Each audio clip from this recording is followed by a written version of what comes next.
नमस्कार दोस्तों, स्वागत है आपका हमारे हॉन्टेड शैडोज चैनल पर, जहां आपको मिलेंगी डरावनी कहानियां, खौफनाक किस्से और सच्ची घटनाओं पर आधारित कहानियां जो आपकी रूह को कांप देंगी। अगर आप भी रहस्यमयी और हॉरर कहानियों के शौकीन हैं तो हमारे चैनल को लाइक करें, सब्सक्राइब करें और बेल आइकन दबाना न भूलें ताकि आपसे कोई भी डरावनी कहानी मिस ना हो। तो चलिए तैयार हो जाइए एक ऐसा सफर शुरू करने के लिए जहां हर कहानी के पीछे छुपा है एक खौफनाक राज। आपने भी कभी ना कभी ये जरूर सुना होगा कि जिस ट्रक से आप सफर कर रहे हों वहां पर अक्सर कुछ अजीबोगरीब घटनाएं घटती हैं। ये ऐसे कुछ खास रास्तों पर या देर रात की यात्रा में ट्रक के अंदर अनजानी आवाजें सुनाई देती हैं, जैसे कोई और भी आपके साथ हो। कभी शीशे में झांकने पर किसी परछाई का आभास होता है जो एक पल में गायब हो जाती है। ये अजीब घटनाएं अक्सर उन रास्तों पर होती हैं जहां पर भटकती आत्माएं अब भी अपनी कहानी सुनाने के लिए सवारियों की तलाश में रहती हैं। ऐसा लगता है जैसे कोई अदृश्य ताकतें आपके सफर का हिस्सा बन गई हों और आप चाहकर भी उनसे बच नहीं सकते। यह कहानी 1912 में कशेदी घाट मुंबई गोवा हाईवे पर घटी थी। उस समय भारत में ट्रक बहुत कम हुआ करते थे और जिनके पास थे उन्हें हीरे से भी ज्यादा कीमती माना जाता था। उस दौर में ट्रक ड्राइवरों को लंबी वीरान सड़कों पर सफर करना पड़ता था, जहां न तो कोई लाइट होती थी और न ही कोई इंसानी बस्ती। ऐसी ही एक रात में एक अनुभवी ड्राइवर विजय सिंह अपना एक हेल्पर रवि, जिसकी उम्र करीब 15 साल का था, अपने ट्रक में माल लेकर कनकावली गांव की ओर चल रहे थे। रवि उसे सफर के दौरान पानी नहीं पीने देता था, क्योंकि रवि को बार बार पानी पीने से पेशाब आती थी। इससे वह बार बार ट्रक रुकवाने पर मजबूर हो जाता था। पहाड़ों की चढ़ाई भरी सड़कों में लोडेड ट्रक को बार बार रोकना और फिर से स्टार्ट करके आगे बढ़ना बहुत मुश्किल होता है। उसके ट्रक की हेडलाइट्स धुंध में मुश्किल से कुछ फीट का रास्ता ही दिखा पा रही थी। रात गहराई होती जा रही थी। ट्रक ऊंचाई पर चढ़ते हुए ट्रक की धूल उड़ती जा रही थी और विजय सिंह का मन बेचैन होने लगा। कुछ दूर सफर करने के बाद रवि ने अचानक कहा, उस्ताद, बहुत जोर से लग रही है, कृपया गाड़ी रोक दो ना प्लीज, मुझसे कंट्रोल नहीं हो रहा वरना गाड़ी में ही निकल जाएगी। मजबूरन विजय ने एक पेड़ के पास ट्रक रोक दिया और रवि से कहा, चल और जल्दी करके आ, और कहा, सुन, पूरा खाली करके आना, अब ट्रक जल्दी नहीं रुकेगा। रवि ने सहमति में सिर हिलाया, पानी की बोतल उठाई और तेजी से ट्रक से बाहर निकलकर जंगल की ओर दौड़ पड़ा। तब तक विजय ने अपनी सीट में बैठे बैठे ही आंखें बंद कर ली और रवि के वापस आने का इंतजार करने लगा। कुछ समय बीता, विजय की आंखें खुली और उसकी नजर घड़ी पर पड़ी। रवि को गए हुए 30 मिनट हो चुके थे। विजय ने ट्रक की खिड़की से बाहर मुंह डालकर रवि का नाम पुकारा, रवि, लेकिन रवि ने कोई जवाब नहीं दिया। विजय का दिल धड़कने लगा, कुछ तो गड़बड़ थी। उसने ध्यान से देखा, लेकिन रवि कहीं नजर नहीं आया। हर बीतता पल उसे और बेचैन कर रहा था, जैसे समय ने उसकी धड़कनों को थाम लिया हो। विजय के दिमाग में आया कि क्या रवि सुन नहीं रहा था या फिर कुछ और समस्या थी। विजय कई बार रवि को आवाज दी, रवि, कहाँ हो तुम? लेकिन जब कोई जवाब नहीं आया तो उसकी चिंता और बढ़ गई।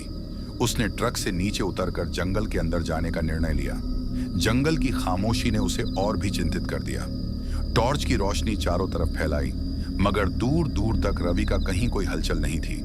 वह रवि को ढूंढने के लिए जितना गहरा जाता उतनी ही उसकी धड़कनें तेज होती जाती।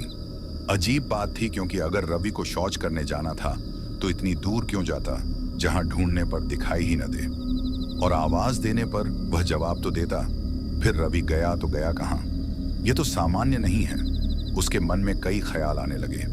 जंगल की घनी परछाइयों में उसे रवि का कोई सुराग नहीं मिला। जंगल में छिपी किसी गहरी समस्या का संकेत मिल रहा हो। विजय को दूर से रवि की एक चीख सुनाई दी। उसकी चीख में डर और बेचैनी थी। विजय को लगा शायद रवि पर किसी जानवर ने हमला कर दिया है। इसलिए विजय तेजी से ट्रक के पास जाकर सीट के नीचे से एक लोहे की रॉड निकाली और उस दिशा में भागा जहां से रवि की आवाज आई थी। विजय को एक झाड़ी की तरफ से कुछ सरसराहट सुनाई दी और उस झाड़ी की तरफ टॉर्च को घुमाया और झाड़ी हिलना बंद हो गई। उसने चारों ओर नजर दौड़ाई, लेकिन रवि का कहीं कोई निशान नहीं था। जंगल में एक अजीब सा मौत सा सन्नाटा पसर गया। अब न झिंगर की किरकिर सुनाई दे रही थी, ना ही हवा चलने की।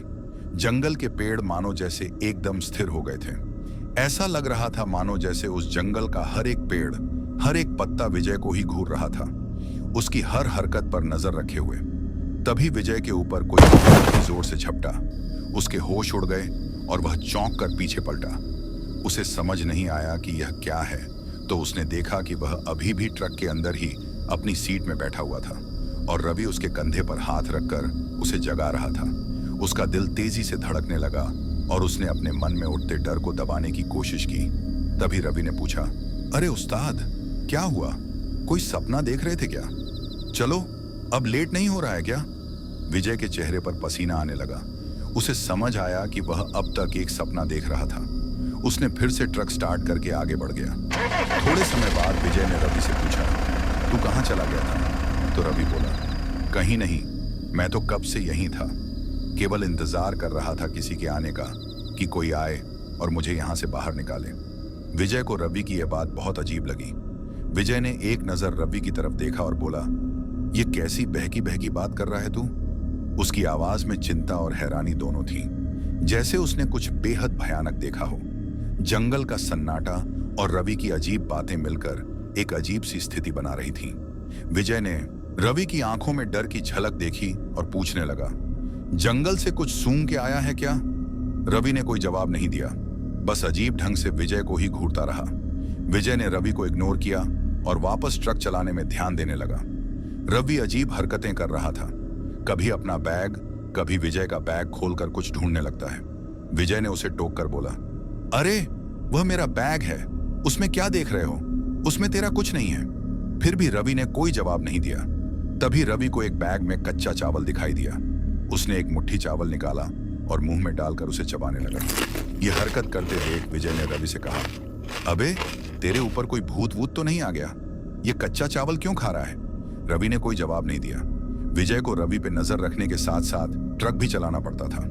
रवि की आंखें लाल हो रही थीं, जैसे बहुत नशा करने पर होती हैं। विजय को लग रहा था कि रवि के ऊपर कोई बुरी आत्मा हावी हो गई है, क्योंकि अक्सर कई लोगों के ऊपर बुरी आत्माएं हावी हो जाती हैं, जिन्हें बाद में पूजा पाठ करके दूर किया जाता है। वैसे बात उस वक्त डरने की थी, मगर विजय ने हिम्मत दिखाते हुए ट्रक को चलाते रहना ही ठीक समझा। विजय ट्रक को रोककर ट्रक से बाहर भाग सकता था, मगर वह रवि को उस हाल में नहीं छोड़ सकता था। आखिरकार वह उसका साथी था। ट्रक चलाते समय विजय की नजर सड़क के किनारे बोर्ड पर पड़ी, जहां आगे 15 किलोमीटर बाद दुर्गा मां का मंदिर था। उसने ट्रक को वहीं रोकने का फैसला किया। विजय पूरी रफ्तार से ट्रक चला रहा था और उसके बगल में बैठा रवि पागलों जैसी हरकतें कर रहा था। रवि ट्रक में रखा सामान ढूंढने लगा। तभी उसकी नजर थोड़े से आलू और प्याज पर पड़ी। रवि ने आलू और प्याज निकाला और उन्हें खाने लगा। तभी विजय के पीछे एक ट्रक बड़ी ही तेजी से आया और बार बार हॉर्न बजा रहा था। पहले तो विजय को लगा कि शायद पीछे वाला ट्रक आगे निकलने के लिए जगह मांग रहा है, लेकिन आगे सड़क पर जगह नहीं थी, इसलिए विजय ने अपने ट्रक की रफ्तार और तेज कर दी। मगर वह ट्रक वाला फिर भी हॉर्न बजाता रहा। तभी विजय की नजर रवि पर पड़ी और उससे देखकर उसके रोंगटे खड़े हो गए, क्योंकि इस बार रवि के हाथ में सब्जी काटने वाला चाकू था। रवि अजीब तरह से उस चाकू को देखकर हंस रहा था। रवि के मुंह से थूक निकलकर नीचे गिर रहा था। आंखें अभी भी लाल हो गई थीं। चेहरे के भाव किसी पागल साइको किलर की तरह दिखाई दे रहा था। दोनों एक दूसरे की तरफ देख रहे थे। अचानक रवि ने विजय पर चाकू से वार करने की कोशिश की और विजय ने तुरंत ब्रेक मारा। ब्रेक लगते ही रवि आगे डैशबोर्ड से टकराया और वह चाकू विजय की सीट के नीचे जा गिरा। विजय को बाहर से मंदिर की घंटियों की आवाज आने लगी थी। घंटियों की आवाज सुनकर रवि बड़े ही भयानक तरीके से जोर से चीखने चिल्लाने लगा। अचानक से विजय ने रवि को बगल वाली मिरर में दूसरी ट्रक से नीचे उतरते देखा। विजय को समझ में नहीं आया कि यहाँ हो क्या रहा है और तुरंत वह ट्रक से नीचे उतर गया। रवि दौड़ते हुए आकर बोला, उस्ताद, ये आप किसको उठा ले आए हो? विजय ने चौंकते हुए अपने बगल में देखा। वहां रवि खड़ा था और उसने फिर से पलटकर वापस ट्रक के अंदर बैठे रवि की तरफ देखा। विजय का कलेजा मुंह तक आ गया था। उसकी धड़कनें कार की तरह 200 की रफ्तार से दौड़ रही थीं। विजय ने फटाफट दुर्गा मां के मंदिर में प्रवेश किया और उसने एक लोटे में गंगा जल और एक कागज भर विभूति ले आया। उसने गंगा जल ट्रक के अंदर और बाहर अच्छे से छिड़का और एक घूंट विजय ने पिया और रवि जो बाहर खड़ा था उसे भी पिलाया और विभूति जरा ट्रक के अंदर छिड़का और एक दूसरे के माथे पर लगाया। विजय ने रवि से पूछा, अगर तू यहां है तो वो कौन था जो मुझे लगा कि तू है? रवि ने कहा, उस्ताद, मैं हल्का होने गया था, लेकिन जब मैं वापस आया तब मैंने ट्रक की तरफ देखा तो एक काली परछाई ट्रक में चढ़ रही थी। उस समय ट्रक के अंदर बैठा वह रवि नहीं था, बल्कि उसकी जगह में एक काली परछाई थी जो एक काले धुएं के समान दिखाई दे रही थी। उसके बाद आपने ट्रक स्टार्ट किया और आगे बढ़ गए। मैंने आपको बहुत आवाजें दी, मगर आप बहुत दूर निकल गए थे। फिर मैंने इस दूसरे ट्रक वाले से लिफ्ट लेकर आपका पीछा किया। हम लगातार हॉर्न बजाकर आपको रोकने की कोशिश भी कर रहे थे, मगर आपने ट्रक और तेजी से निकल गए। खैर, जो भी हो, शुक्र है कि सही टाइम पर दुर्गा माँ का मंदिर आ गया और ट्रक में विभूति और गंगा जल छिड़कने के कारण अंदर बैठा रवि वहीं पर भस्म हो गया। अच्छा हुआ सही टाइम पर मेरी नजर ट्रक में बैठे उस रवि पर पड़ी, वरना वो मुझे चाकू से मार ही देता। मरते मरते बचा। उस रात के हादसे के बाद विजय इतना घबरा गया था कि उसे 3 दिनों तक बुखार रहा और उसके बाद उसने फिर कभी ट्रक नहीं चलाया। अब उसका ट्रक रेंट पर दिया है। विजय और रवि एक ढाबा चलाते हैं।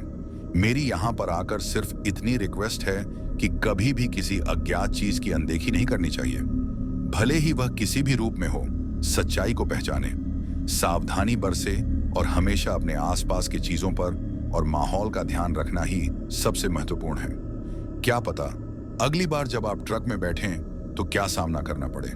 जब तक हम सतर्क नहीं रहेंगे तब तक हम खतरे में रह सकते हैं। इसलिए हमेशा सतर्क रहना सीखें, सावधानी बरतें ताकि कभी आपके साथ ऐसा ना हो।